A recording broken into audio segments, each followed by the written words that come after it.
بسم اللہ الرحمن الرحیم۔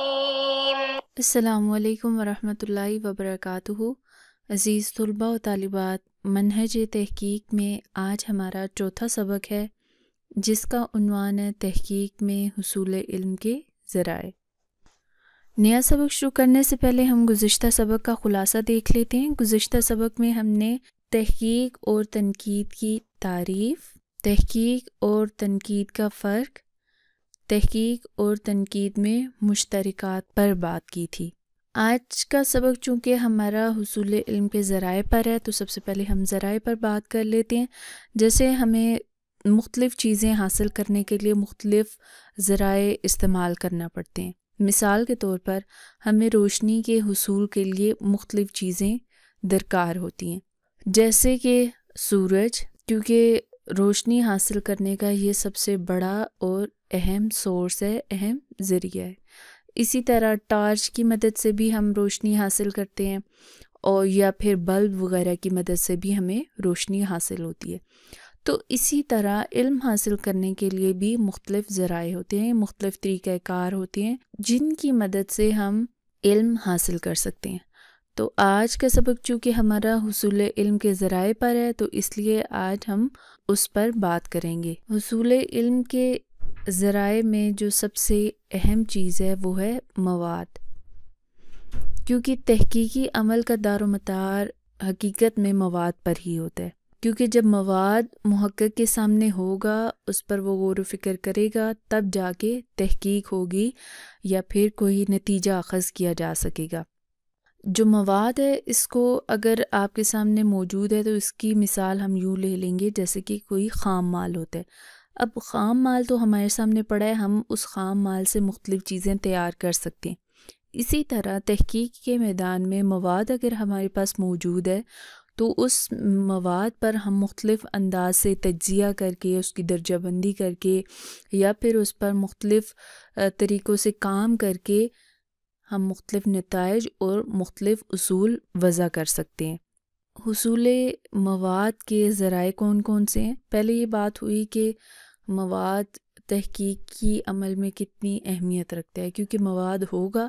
تب ہی تحقیق ہو پائے گی، کیونکہ ہمارے سامنے جب کوئی چیز موجود ہوتی ہے تو تب جا کے ہم اس پر بات کر سکتے ہیں، یا پھر اس پر مزید تجزیہ کر کے، درجہ بندی کر کے، یا پھر اس کو کسی نئے انداز سے پیش کر سکتے ہیں، یا پھر اس پر کام کر کے اس سے کوئی نتیجہ اخذ کر سکتے ہیں۔ تو حصول مواد کے مختلف ذرائع ہیں، ان میں سے پہلا ذریعہ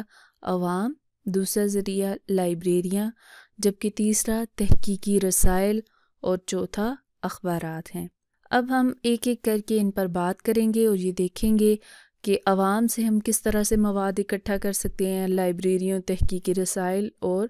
اخبارات سے ہم کس طرح سے مواد اکٹھا کر سکتے ہیں۔ تو سب سے پہلے ہم لائبریریوں پر بات کرتے ہیں۔ تو جیسا کہ ہم سب جانتے ہیں کہ حصول مواد کا لائبریریاں اہم ترین ذریعہ ہیں، یعنی علمی تحقیق میں اگر ہمیں مواد چاہیے تو سب سے پہلے ہمیں اپنے موضوع سے متعلق یہ علم ہونا چاہیے کہ ہمیں کون سی لائبریری سے اور کون سے سیکشن سے مواد مل سکتا ہے، اور یہ بھی ہم لوگوں کو علم ہونا چاہیے کہ لائبریریاں صرف فزیکل ہی موجود نہیں ہیں بلکہ آن لائن بھی، یعنی ڈیجیٹل لائبریریز بھی موجود ہیں جن سے ہم استفادہ کر کے اپنی تحقیق کے لیے مواد اکٹھا کر سکتے ہیں۔ اب یہ بھی لازمی نہیں ہے کہ آپ کو سارا مواد ایک ہی لائبریری سے مل جائے، کیونکہ بہت سی لائبریریاں ایسی ہوتی ہیں جن میں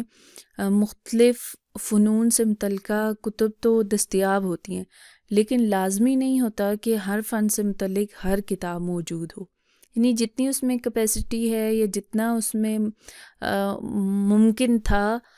کتب کو جمع کیا جاتا ہے، لیکن لازمی نہیں ہے کہ آپ کو آپ کے موضوع سے متعلق تمام مواد ایک ہی لائبریری سے مل جائے۔ تو اس کے لیے مختلف لائبریریوں کو وزٹ کرنا پڑتا ہے اپنے علاقے کی، اور بعض اوقات ایسا بھی ہوتا ہے کہ صرف ایک ہی ملک کی لائبریریوں سے استفادہ کافی نہیں ہوتا بلکہ دیگر ممالک کی لائبریریوں سے بھی استفادہ کرنے کی ضرورت ہوتی ہے۔ اب لائبریریوں میں ہمیں مختلف قسم کا مواد دستیاب ہوتا ہے، یعنی صرف کتب ہی نہیں ہوتی ہیں بلکہ مختلف دستاویزات ہوتی ہیں جن میں تحقیقی مقالہ جات بھی شامل ہیں، یعنی کتابوں کے علاوہ، اور اسی طرح جو نایاب کتب ہیں اگر وہ اوریجنل فارم میں اصل شکل میں موجود نہ ہوں تو ان کی فوٹو کاپیز بھی ہمیں مل جاتی ہیں۔ تو حصول مواد کا یہ ایک بڑا اور اہم ذریعہ ہے، اس لیے اگر کوئی محقق ایسا ہے جو کسی بھی فن پر تحقیق کرنا چاہتا ہے تو اس کے لیے اس کو ضروری ہے کہ وہ مختلف لائبریریوں کو وزٹ کرے، چاہے وہ آن لائن لائبریریز ہیں یا پھر فزیکل لائبریریز ہیں، ان کے بارے میں اس کو علم ہونا ضروری ہے تاکہ وہ جان سکے کہ اس کو اس کے موضوع سے متعلق مواد کون سی لائبریری سے اور کیسے مل سکتا ہے۔ اب حصول مواد کا جو دوسرا ذریعہ ہے وہ ہے تحقیقی رسائل۔ نام سے ہی پتہ چل رہا ہے کہ ایسے رسالے جن میں تحقیقی مواد جمع کیا جاتا ہے۔ اب ان رسائل میں حال اور ماضی کے کاموں کی تفصیلات موجود ہوتی ہیں، یعنی جو رسائل ہوتے ہیں ان میں جو موجودہ کام ہوتا ہے اس پر تو مکمل مقالہ جات مل جاتے ہیں، اس کے علاوہ جو مختلف کام ہو چکے ہوتے ہیں ان کی طرف بھی بعض اوقات بعض رسائل میں نشاندہی کی گئی ہوتی ہے۔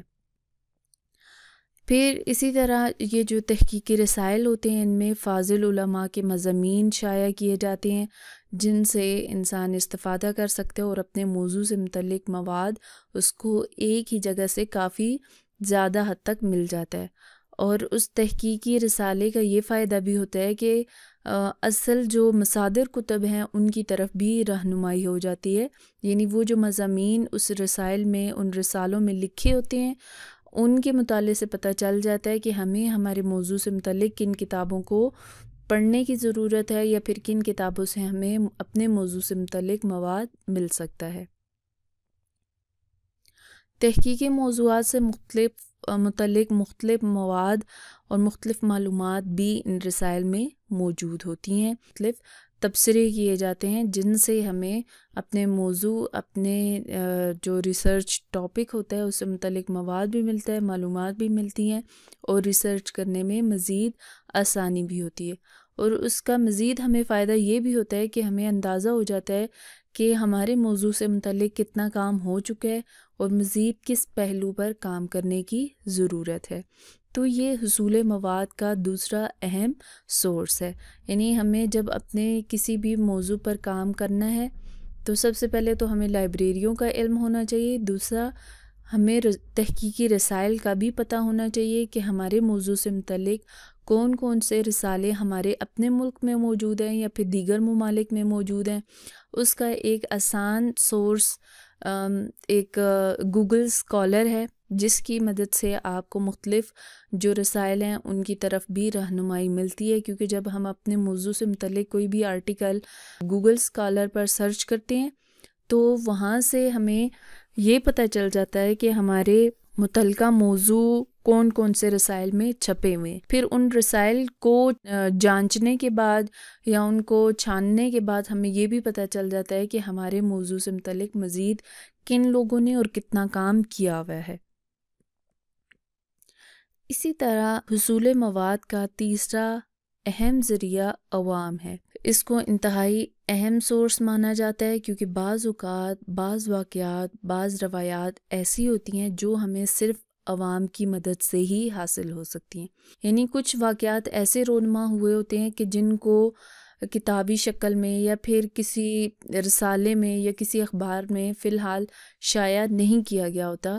تو اس سے متعلق جب ہمیں کوئی بھی معلومات چاہیے ہوتی ہیں تو ہمیں کیا کرنا ہوتا ہے کہ عوام کے انٹرویوز یا پھر ان سے سوالات کر کے ہم اپنے موضوع سے متعلق مواد اکٹھا کرتے ہیں۔ اب عوامی ذرائع میں کچھ امور شامل ہیں، یعنی یہ نہیں ہے کہ آپ کو کوئی بندہ بھی ملتا ہے آپ اس کو پکڑ کے اس سے سوالات کرنا شروع کر دیں، بلکہ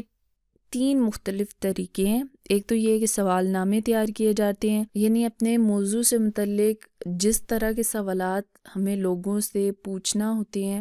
یا جس طرح کا مواد ہمیں اکٹھا کرنا ہوتا ہے اس کی مناسبت سے سوالات تیار کیے جاتے ہیں، اور پھر جن لوگوں سے ان سوالوں کے جوابات درکار ہوتے ہیں ان کے درمیان وہ سوال نامے تقسیم کیے جاتے ہیں، ان کی آراء اکٹھی کی جاتی ہیں اور تمام آراء کا تجزیہ کر کے ایک نتیجہ اخذ کر لیا جاتا ہے۔ اسی طرح جو دوسرا سورس ہے یا دوسرا ذریعہ ہے وہ ہے سروے۔ سروے کی مدد سے بھی عوام سے معلومات اکٹھی کی جاتی ہیں۔ اور تیسرا جو ذریعہ ہے وہ ہے انٹرویوز، یعنی بعض اوقات ہمارے جو تحقیق کا موضوع ہوتا ہے وہ اس طرح کا ہوتا ہے کہ ہمیں مختلف معلومات اکٹھے کرنے کے لیے مختلف لوگوں سے انٹرویوز کرنا پڑتے ہیں۔ اب یہ انٹرویوز کس سے کرنے ہیں، کیسے کرنے ہیں، کب کرنے ہیں، یہ موضوع کی مناسبت سے طے کیا جاتا ہے کہ ہمارے مخاطب کون لوگ ہوں گے، ہم کن لوگوں سے سوالات کریں گے اور ان سے کس طرح کی معلومات اکٹھی کریں گے۔ تو اب تک ہم نے مواد کے حصول کے 3 ذرائع پڑھ لیے۔ پہلا ذریعہ ہم نے دیکھا تھا کہ ہم تحقیقی رسائل کی مدد سے مواد اکٹھا کرتے ہیں، یا پھر عوام کی مدد سے مواد اکٹھا کرتے ہیں، یا پھر لائبریریوں کی مدد سے مواد اکٹھا کرتے ہیں۔ اب جو چوتھی ہمارے پاس صورت ہے وہ ہے اخبارات۔ بعض اوقات ایسا بھی ہوتا ہے کہ اخبارات تحقیق کا ایک ذریعہ بن جاتے ہیں۔ یوں تو بہت کم ایسا ہوتا ہے کہ اخبارات کو مصدر مانا جائے یا پھر اس سے معلومات کو اکٹھا کیا جائے، لیکن جب ایسا ہو کہ کوئی بھی مواد یا جس موضوع پر آپ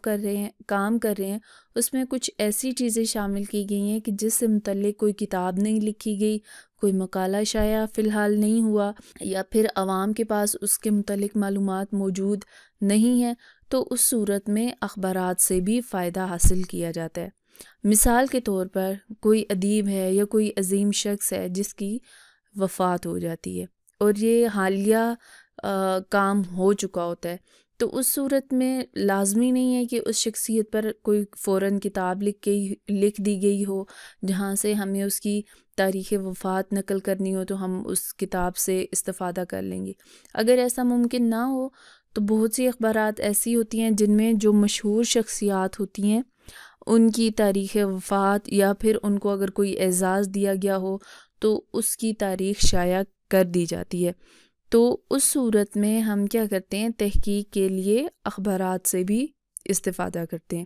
کیونکہ یہ ایک حالیہ خبر ہوتی ہے جس کو مستند مانا جاتا ہے، یعنی قابل ترجیح مانا جاتا ہے اور اتھینٹک مانا جاتا ہے، جس کو اپنے مقالے میں شامل کرنا ضروری ہوتا ہے۔ کیونکہ جب کوئی اور ذریعہ نہ ہو تو ایک صورت یہ بھی ہے کہ ہم اخبارات سے استفادہ کر لیں، لیکن یہ بات بھی یاد رکھنا ضروری ہے کہ اگر آپ کے موضوع سے متعلق کوئی کتاب شائع ہو چکی ہے یا پھر کوئی مقالہ لکھا جا چکا ہے تو اس صورت میں پھر اخبارات کی طرف رجوع کرنا مناسب نہیں ہے۔ بہتر طریقہ یہ ہے کہ مقالہ جات یا پھر کتب سے استفادہ کیا جائے۔ آج کے سبق میں ہم نے حصول علم کے جو ذرائع ہیں ان پر بات کی تھی، اور پھر مواد کے لیے کن ذرائع کا استعمال کیا جاتا ہے ان 4 ذرائع پر ہم نے مفصلاً بات کی۔ امید ہے کہ آج کا سبق آپ کو سمجھ آ گیا ہوگا۔ آج کے لیے اتنا ہی کافی ہے۔ السلام علیکم ورحمۃ اللہ وبرکاتہ۔